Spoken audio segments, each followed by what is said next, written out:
Halo semuanya, yuk kita coba lakukan pemeriksaan kesehatan keuangan untuk Astragrafia di tahun 2025. Maksudnya apa? Ya kita bakal bedah angka-angka mereka, tapi tenang, dengan cara yang santai dan gampang dimengerti. Langsung aja kita mulai ya. Oke, langsung ke angka besarnya. Di layar ini, Anda lihat total aset, atau gampangnya, total kekayaan yang dimiliki Astragrafia di akhir tahun 2025. 3,11 triliun rupiah. Wow, angka yang gede banget. Dan ini kasih kita gambaran awal kalau perusahaan ini posisinya kuat. Tapi, apa mereka bertumbuh? Dan jawabannya, iya, jelas banget dari grafik ini.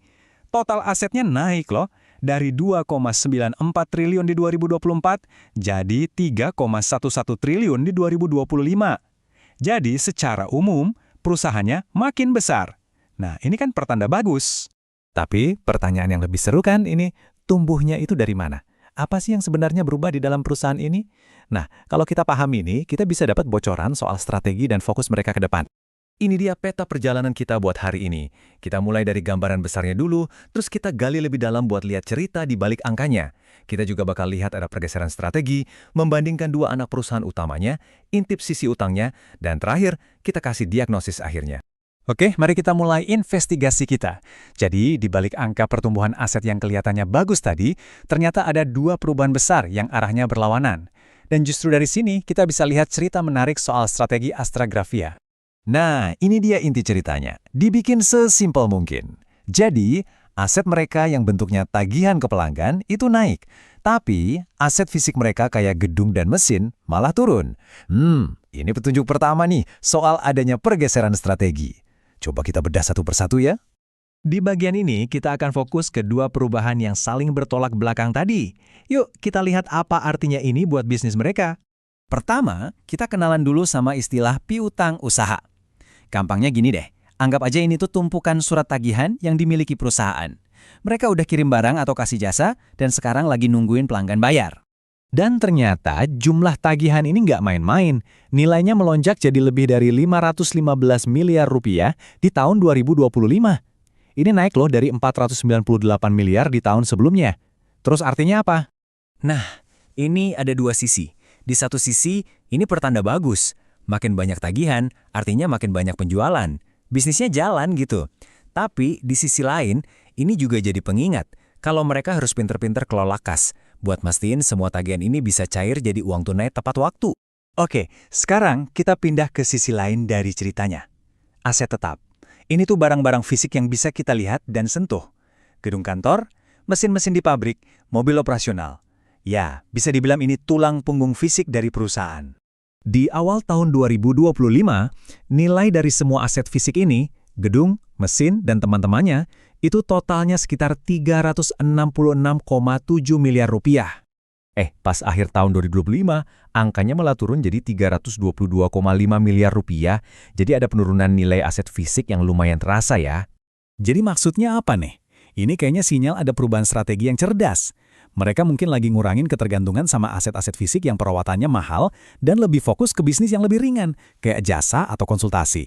Dan ini masuk akal banget kalau kita lihat kekuatan utama mereka ada di mana.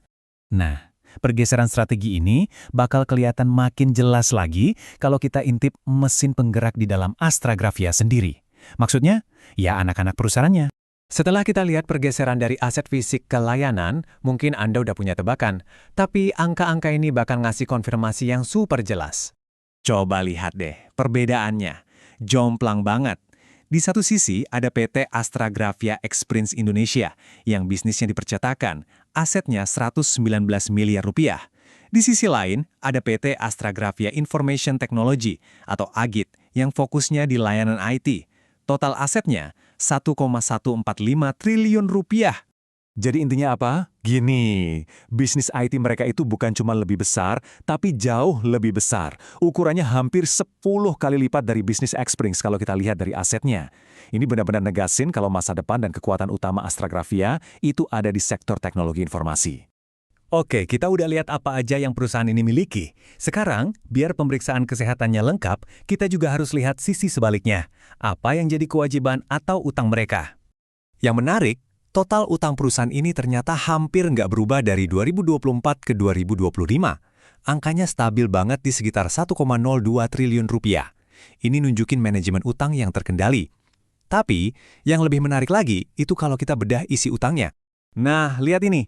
Grafik donat ini nunjukin kalau lebih dari 95% dari total utang mereka itu utang jangka pendek. Artinya, harus lunas dalam waktu 1 tahun. Cuma secuil, kurang dari 5% yang utang jangka panjang. Ini artinya apa? Artinya manajemen arus kas itu jadi super duper penting buat mereka. Oke, kita udah periksa semua bagian-bagian pentingnya. Sekarang, waktunya kita rangkum semuanya dan kita kasih diagnosis akhirnya. Jadi, kesimpulannya gini. 1. Perusahaannya jelas tumbuh. 2. Tumbuhnya itu bukan karena nambahin mesin atau gedung, tapi dari pergeseran strategi ke model bisnis yang lebih ringan aset dan fokus ke layanan. Ini kelihatan dari tagihan yang naik dan aset fisik yang turun. 3. Bisnis IT adalah bintang utamanya. Jelas banget. Dan terakhir, struktur utang mereka menuntut fokus yang tajam banget ke pengelolaan kas jangka pendek. Jadi, kita tutup dengan pertanyaan ini. Strategi Astragrafia sudah jelas. Mereka bertaruh besar di layanan IT dan model bisnis yang lincah.